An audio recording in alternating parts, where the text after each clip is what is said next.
You think you're unique? Please. You're basically a knockoff IKEA version of yourself.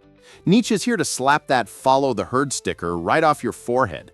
Look, if your idea of individuality is buying the same overpriced sneakers everyone else bought because they're limited edition, congratulations, you're just another sheep with better shoes. And Nietzsche hates sheep, literally, unless it's for dinner.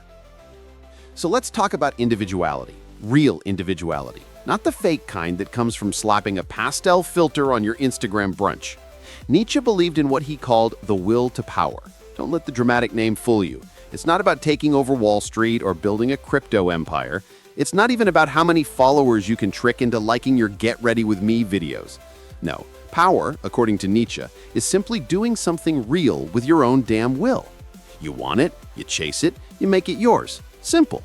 Except humans are experts at making simple things complicated. And that's where the problem starts. Nietzsche says you can't be true to yourself if you don't even know who the hell you are. Shocking, I know. Most of us walk around acting like we've got it figured out, but in reality, we're basically cosplaying the acceptable version of ourselves society hands us. It's like life handed you a costume labeled successful adult, and you just said, cool, I'll wear this until I die. Career, marriage, kids, maybe a dog if you're feeling wild. And the whole time you convince yourself you're making choices. Spoiler alert, you're not. The herd already made those choices for you. You're just filling out the form. Nietzsche hated this herd mentality. To him, following the group was the intellectual equivalent of embalming yourself while still alive. Sure, you might look good on the outside, stable job, mortgage, smiling kids, and matching sweaters, but inside, you're stuffed with sawdust, zero originality, zero growth, 0 point. Herd life means you'll never truly be yourself because you're too busy living as everyone else's understudy. And here's the dark joke Nietzsche would make if he had a TikTok account. You think you're rebelling by not following the herd, but you're just joining another herd that also claims it's not the herd. You bought a van and started van rife? Congrats, you just joined the van herd. You only drink craft beer? Congrats, that's the beer herd. Every time you think you're original, you've probably just subscribed to another club with a different membership fee. Nietzsche's point wasn't that all groups are evil. It's that letting the group define you is death by conformity. He loved throwing shade at people who blindly trust public opinion. He said one of the worst things you can do is let the majority think for you. And honestly, he was right. Humans are pack animals with Wi-Fi. We'll parrot anything if enough people around us say it with confidence. There are psychological experiments proving this. Whole groups giving obviously wrong answers just to see if the poor sucker in the test caves. And they do, every time. Because apparently, we'd rather be wrong together than right alone. Nietzsche's take? That's pathetic. Following the herd doesn't make you safe, it makes you forgettable. Think about how people form opinions today.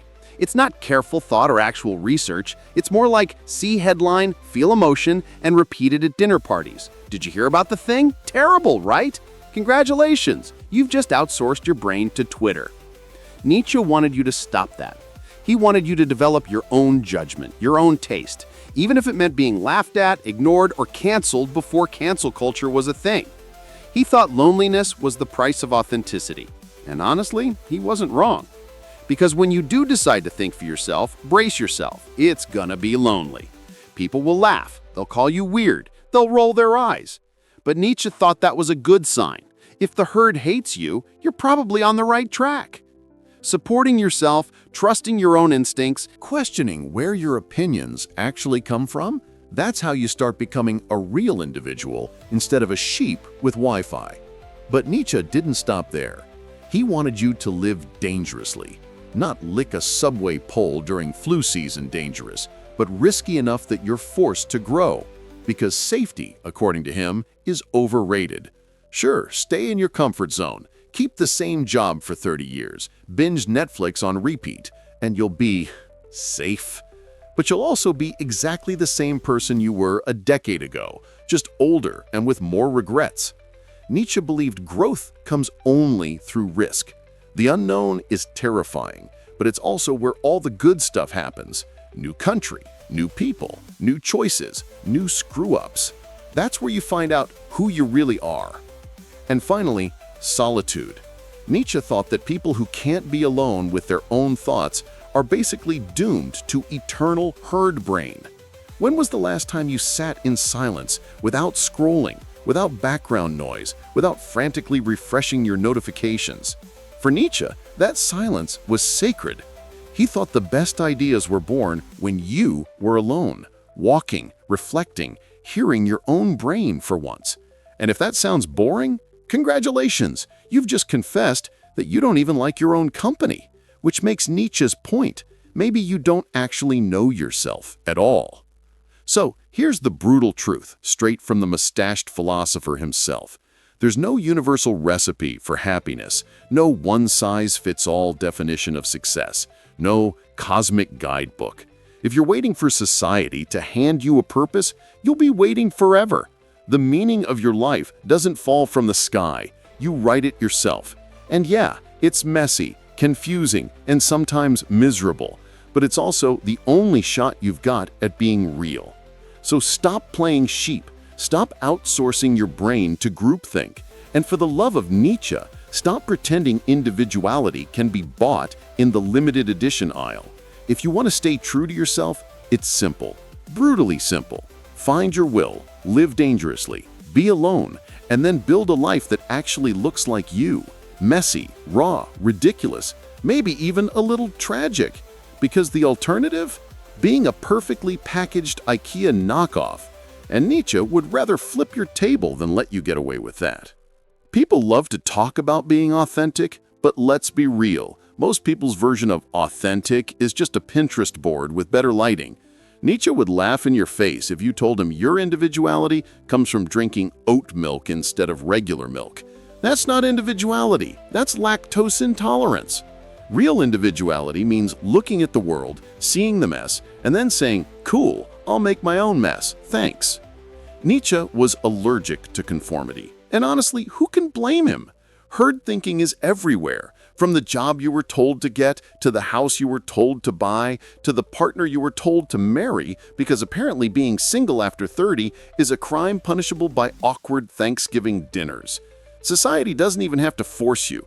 It just whispers in your ear until you convince yourself you wanted those things all along. That's not free will. That's subliminal advertising. Nietzsche wanted you to snap out of it. But here's the fun part. Even when you think you've escaped the herd, you probably haven't. You ditched corporate life to find yourself cute. Now you're just part of the burnout herd that escaped capitalism by becoming yoga instructors in Bali. You shaved your head and started meditating? Congrats, you're now a certified monk of the wellness herd. Nietzsche would smirk at all of this and say, "See, you just joined another club and called it freedom." The guy had a point. Escaping one herd only to join another is just herd cosplay with a new costume. And this is where Nietzsche gets a little savage. He said trusting public opinion is intellectual suicide. If your worldview is basically just a remix of trending hashtags, you're not thinking, you're recycling. Take a second and imagine how many of your opinions are actually yours. Be honest. Do you really care about half the debates you argue about on Twitter? Or are you just regurgitating the loudest voice in your feed? Nietzsche would roll his eyes so hard he'd sprain a cornea. He warned us that parroting the crowd makes you hollow, like an echo chamber that doesn't even realize it's empty. And science actually proved him right. Experiments showed people would give an obviously wrong answer just because everyone else did. Think about that. Humans would rather be confidently wrong in a group than quietly right alone. Nietzsche thought that was pathetic. He wasn't impressed by solidarity and stupidity. He wanted you to have the guts to stand there, look the group in the eye, and say, "Nope, you're all idiots, and here's why." That's not arrogance, that's self-respect. Of course, doing that comes with a price, loneliness. And Nietzsche was brutally honest about it. You want to think for yourself? Prepare to be laughed at, ignored, maybe even canceled. People love the herd because the herd is cozy, safety in numbers. But Nietzsche thought comfort was a slow death. He wanted you to get comfortable being uncomfortable, to embrace the awkward silence when you voice an unpopular opinion, to wear rejection like a badge of honor. Because if you can survive the loneliness of thinking differently, then, and only then, you might actually be free. And here's where it gets darker. Nietzsche believed most people are terrified of real freedom. Why? Because freedom means responsibility. If you're free, then you can't blame the herd, your parents, or society for your choices. It's all on you. Your mistakes, your regrets, your failures, they're yours. And let's be honest, most people would rather die than take that much accountability. It's easier to point fingers than to stand in the mirror and admit, yeah, I built this dumpster fire myself. Nietzsche knew this, and he wasn't sympathetic. He thought responsibility was the price of authenticity, and if you weren't willing to pay, you didn't deserve to call yourself an individual. Savage, right? So what do? How do you even start breaking free from the herd without ending up as another cliché rebel? Nietzsche's answer was knowledge. He believed seeking knowledge was the antidote to herd brain, not knowledge like cramming trivia for bar quizzes, but the kind that forces you to expand who you are. Museums, plays, books, travel. He thought the world was a giant buffet of ideas, and most people were too busy staring at their own plates to notice. You think knowledge only lives in dusty libraries? Wrong! Nietzsche would argue it's in the trees you walk past, the strangers you ignore, the art you dismiss because you don't get it. The whole world is screaming lessons at you, but you've got AirPods in and can't be bothered. And here's the kicker. Knowledge isn't always fun. Sometimes research wrecks your favorite opinions. Nietzsche compared it to a snake shedding its skin. If your mind never changes, you're not growing, you're calcifying. And calcified minds are good for fossils, not for living. That's why he mocked people who cling to their opinions like toddlers clutching a broken toy. If the evidence proves you wrong, let go. If a new perspective shatters your worldview, good. Nietzsche thought that's exactly the point. Growth is supposed to hurt. But oh no, modern humans hate that. We love our echo chambers, our curated feeds, our safe bubbles where everyone agrees with us. We call it community. Nietzsche would call it cowardice. If you're only comfortable around people who already think like you, you're not seeking truth, you're seeking comfort food for your ego. And he'd probably say your ego is already fat enough. So what is the real challenge that Nietzsche throws at you? It's brutal. Stop recycling other people's thoughts. Stop hiding in the safety of the herd. Stop playing life like it's a group project where you can just copy the smart kids' homework. Because life doesn't hand out grades. It just hands you consequences. And if you're too afraid to live dangerously, too lazy to think for yourself, too scared to be alone with your own brain, well, congratulations. You've just chosen the comfort of mediocrity over the terror of authenticity. Nietzsche would say that's the most tragic herd choice of all. People love to brag about being authentic, but let's be honest. Most people's version of authentic is just a Pinterest mood board with better lighting. Nietzsche would laugh in your face if you told him your individuality comes from drinking oat milk instead of regular milk. That's not authenticity, that's lactose intolerance. Real individuality means looking at the world, seeing the chaos, and then saying, cool, I'll make my own chaos, thanks. Nietzsche was allergic to conformity, and honestly, who can blame him? Herd thinking is everywhere, from the job you were told to get, to the house you were told to buy, to the partner you were told to marry because apparently being single after 30 is a crime punishable by family reunions. Society doesn't even need chains. It just whispers in your ear until you convince yourself you wanted those things all along. That's not free will. That's brainwashing with Wi-Fi. And here's the punchline. Even when you think you've escaped the herd, you probably haven't. You ditched your corporate job to find yourself? Congratulations! You just joined the burnout herd that moved to Bali to sell yoga mats. You shaved your head and started meditating? Nice! Welcome to the wellness herd.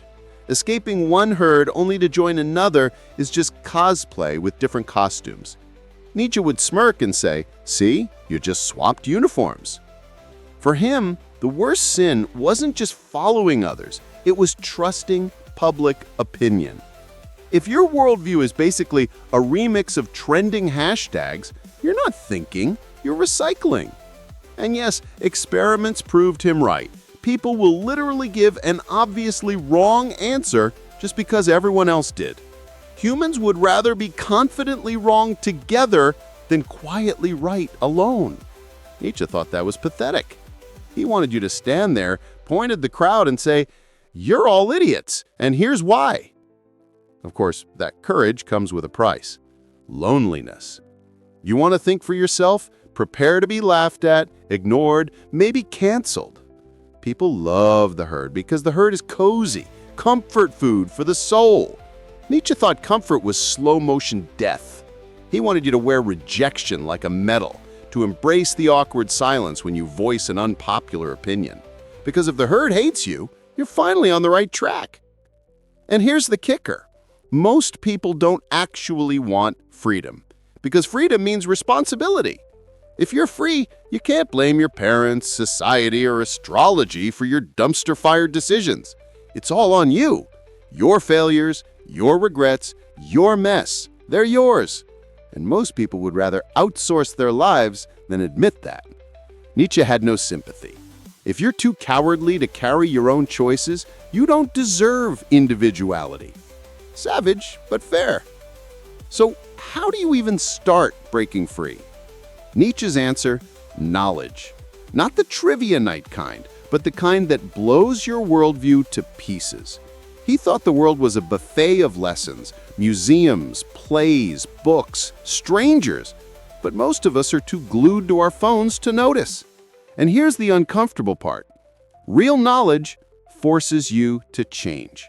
He compared it to a snake shedding its skin. If your opinions never change, you're not enlightened. You're fossilized. And fossils don't live, they just sit there collecting dust. But modern humans love their echo chambers. We call it community, Nietzsche would call it cowardice. If you're only comfortable around people who already agree with you, you're not searching for truth, you're binge-eating comfort food for your ego.